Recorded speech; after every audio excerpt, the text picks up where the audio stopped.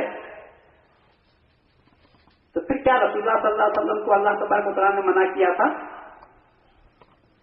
وہ اللہ جس نے رسول اللہ صلی اللہ علیہ وسلم کو اپنی سب سے زیادہ پسندیدہ چیزیں عطا کی، ایک عام دستور ہے. چاہنے والا اپنے محبوب کو وہ چیز دیتا ہے جو اسے پسند ہے، اسے ہی نہیں خود کو جو پسند ہے وہ چیز تحفے کے طور پر دیتا ہے. اللہ تعالیٰ نے رسول اللہ صلی اللہ علیہ وسلم کو کیا دیا تھا؟ مال و منال، منصب و جاگیر، تجھے کو احتشام، قوت و شوکت ظاہری اعتبار سے، حکومت و سلطنت. کیا اللہ تعالیٰ نے رسول اللہ صلی اللہ علیہ وسلم کو عطا فرمائی تھی؟ کیا رسول اللہ صلی اللہ علیہ وسلم نے کبھی حکومت و سلطنت کے پیچھے پڑے تھے؟ آپ پیچھے پڑے تھے؟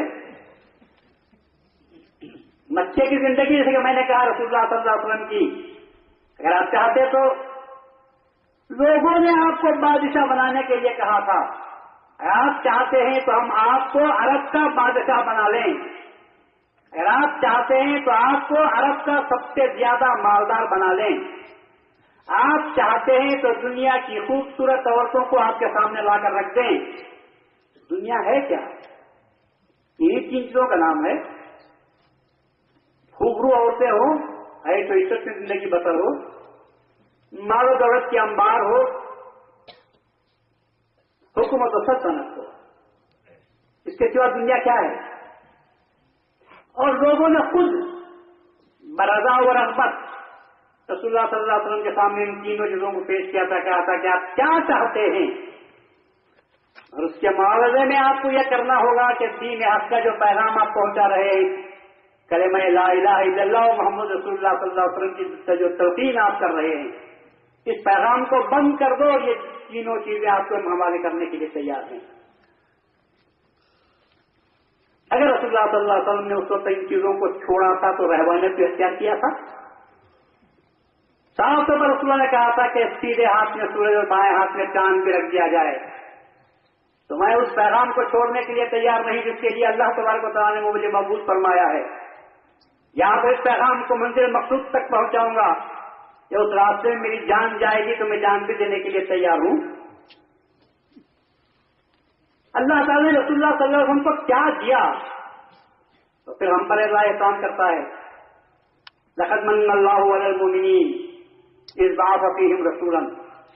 یہ خاص نقطہ یاد رکھنے کے قابل ہے، اللہ تعالیٰ نے بہت ساری نعمتیں دی، کبھی احسان نہیں جتایا، بلکہ الٹا پوچھا فَبِأَيِّ آلَاءِ رَبِّكُمَا تُكَذِّبَانِ، تم ہماری رسول پروردگار کی کن کن نعمتوں کو جھٹلاؤ گے۔ لیکن رسول کو پیدا کیا تو مسلمانوں پر احسان جتا رہا ہے اللہ، کہ اللہ نے احسان فرمایا مومنوں تم پر کہ تم میں سے رسول کو بھیجا۔ اللہ تعالیٰ احسان جتا رہا ہے رسول کو پیدا کرتے ہوئے، کتنی بڑی بات ہے۔ اور وہ رسول کیا دیا، اس رسول کو اللہ تعالیٰ نے کیا دیا، رسول نے کیا دیا، وہ تو بہت بڑی بات ہے۔ مگر اللہ نے رسول اللہ علیہ وسلم کو کیا دیا؟ دین حق دے کر بھیجا، ہدایت دے کر بھیجی، قرآن دیا، اخلاق حسنہ عطا فرمایا، دنیا بھر کی ساری خوبیاں پاکیاں رسول اللہ صلی اللہ علیہ وسلم کو دی۔ کہیں ذکر بھی آیا ہے کہ رسول اللہ صلی اللہ علیہ وسلم کو اللہ نے مال بھی دیا تھا۔ ہم فقیر ہیں، ہم فقیر ہیں اس لیے کہ اللہ نے ہم کو فقیر بنایا ہے۔ تھوڑے لوگ مالدار ہوتے ہیں، تھوڑے لوگ غریب ہوتے ہیں، فقیر ہوتے ہیں۔ کیوں فقیر ہیں؟ اس لیے کہ اللہ خود کہتا ہے میں جس کو چاہتا ہوں خوب دیتا ہوں اور جس کو چاہتا ہوں کم دیتا ہوں۔ تو اگر ہم غریب ہیں، فقیر ہیں، تو اس کا سبب یہ ہے اللہ نے ہم کو بنایا ہے۔ اور رسول اللہ فقیر تھے تو اس لیے نہیں کہ اللہ نے ان کو فقیر بنایا تھا، قابل غور نقطہ ہے یہ۔ رسول اللہ فقیر ہیں تو اس لیے نہیں کہ اللہ نے آپ کو غریب و فقیر بنایا، اس لیے فقیر ہے کہ خود رسول اللہ نے چاہا۔ اللہ نے تو بادشاہ بنانا چاہا اور یہ کہا رسول اگر تم چاہتے ہو تو بادشاہ بن جاؤ، نبی بن جاؤ، اور اگر تم چاہتے ہو تو فقیر بن جاؤ اور نبی بن جاؤ۔ تو رسول نے کہا تھا میں فقیر اور نبی بننا چاہتا ہوں، بادشاہ اور نبی بننا نہیں چاہتا۔ اور ان کے فقیر ہونے میں، رسول کے فقیر ہونے میں زمین آسمان کا فرق ہے۔ ہم کو اللہ نے فقیر بنایا اور رسول اللہ نے خود اپنے طور پر آپ کو فقیر بنا لیا۔ یہ کر کے دنیا ہے، رہبانیت ہے، یہ کر کے دنیا ہے یا رہبانیت ہے؟ کیوں رسول اللہ نے انکار کر دیا تھا جب خدا کی طرف سے پیش کیا جا رہا تھا؟ ایک دو نہیں، کئی مرتبہ اللہ تعالیٰ نے کہا اگر تم چاہو رسول تو مکے اور مدینے کے درمیان کی وادی کو سونے کا بنا دوں. رسول نے کہا کہ مجھے وہ نہیں چاہیے. میں چاہتا ہوں ایک دن پیٹ بھر کر کھاؤں تو تیرا شکر ادا کروں اور دوسرے دن بھوکا رہوں تو صبر کروں. کس کا پیغام ہے اور یہ پیغام کون دے سکتا ہے؟ جہاں معصومیت ہے وہاں یہ بات ہو رہی ہے. اور میرا یقین ہے کہ اگر رسول اللہ صلی اللہ علیہ وسلم کو اللہ دنیا کی دولت دے بھی دیتا تو رسول اللہ صلی اللہ علیہ وسلم کا نفس متاثر نہیں ہوتا تھا. متاثر نہیں ہوتا تھا. معصوم تھے، پاک تھے، پاکیزہ فطرت تھی آپ کی. مال و دولت کا مار آپ کو غرور میں مبتلا نہیں کر سکتا تھا. اس کے باوجود رسول اللہ صلی اللہ علیہ وسلم نے فقیری کو اختیار کیا تھا. اس لیے کہ ہم کو سبق دیں. میں رسول ہو کر بادشاہ نہیں بن سکتا تو تم گنہگار ہو کر بادشاہ بنو گے. میں مال کو اس لیے قبول نہیں کرتا کہ میں مال کو میل سمجھتا ہوں. اور جب تم گندے ہو کر میل کو اختیار کرو گے، مال کو اختیار کرو گے تو تمہارے دل کی کیا حالت ہو سکتی ہے. میں مال کو اس لیے اختیار نہیں کرتا کہ مجھے خدا کے پاس جانا ہے، اور تم مال کو اس لیے اختیار کرتے ہو کہ تم خدا سے تم کو دور بھاگنا ہے. میں دنیا کو اس لیے اختیار نہیں کرتا کہ دنیا کو میں اپنی آنکھوں سے دیکھ رہا ہوں کہ مردہ ہے. مثال دے کر آپ نے فرمایا کہ جب آپ تشریف لے جا رہے تھے کہ گھوڑ کے پاس ایک مردہ بکری کا بچہ پڑا ہوا تھا. تھوڑی دیر کے لیے آپ ٹھہرتے ہیں اور صحابہ کرام سے پوچھتے ہیں کون ہے جو اس مردہ بکری کے بچے کو خریدے. تو صحابہ کہتے ہیں یا رسول اللہ یہ کیسی بات آپ فرما رہے ہیں؟ یہ مردہ ہے، بکری کا چھوٹا بچہ مردہ ہے، اس کو کون خریدے گا؟ تو رسول اللہ نے جواب دیا دنیا اس سے بھی زیادہ مردار ہے. کیا کسی ہے؟ کیا تعلیم دے رہے تھے آپ نے؟ اور آج آپ چاہتے ہیں کہ نہیں ہم کو رسول اللہ کی زبان سے کر کے دنیا کرو، یہ بات ہم سننا چاہتے ہیں.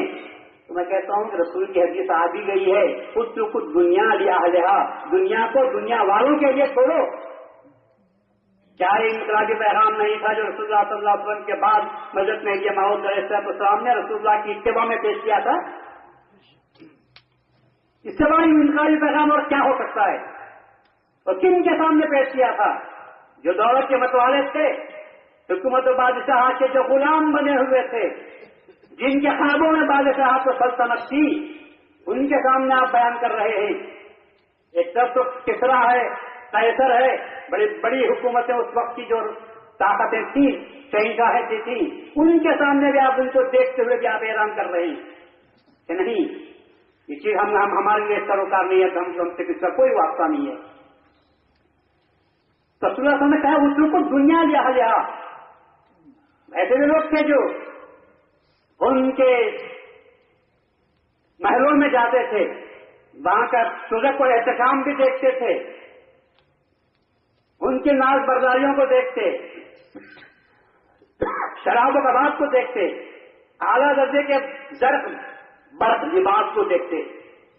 تو پھر آ کے یہاں بیان کرتے کے ساتھ ان درباروں کو کیا حال ہے. مگر رسول اللہ صلی اللہ علیہ وسلم کو ذرا برابر بھی حرص و لالچ پیدا نہیں ہوئی. کیوں؟ اس لیے کہ انہوں نے بادشاہوں کا دربار دیکھا ہوگا. رسول اللہ صلی اللہ علیہ وسلم بادشاہوں کے بادشاہ کے دربار میں آپ پہنچے ہوئے تھے. ان کے سامنے ان کی کیا حالت تھی، کیا حیثیت تھی؟ بتا سمجھ رہے تھے کہ کچھ بھی نہیں ہے، یہ سب فنا ہونے والے ہیں. ابراہیم اعظم رحمت اللہ علیہ اپنے محل میں سو رہے ہیں. چھت پر دیکھا کہ چند لوگ آ کر گڑبڑ کر رہے ہیں، بھاگ رہے ہیں چھت پر. آپ نے کہا کہ پہرے دار ہیں، گیٹ ہے، کئی پہرے دار ہیں وہاں پر، پھر یہ لوگ میری چھت پر کیسے آ گئے؟ تو آپ تھوڑی دیر برداشت کرتے رہے. اس کے بعد پوچھا بھائی تم کون ہو اور کیسے آئے ہو اور کس مقصد سے تم یہاں آئے ہو؟ انہوں نے کہا ایک ہمارا اونٹ گم ہو گیا ہے،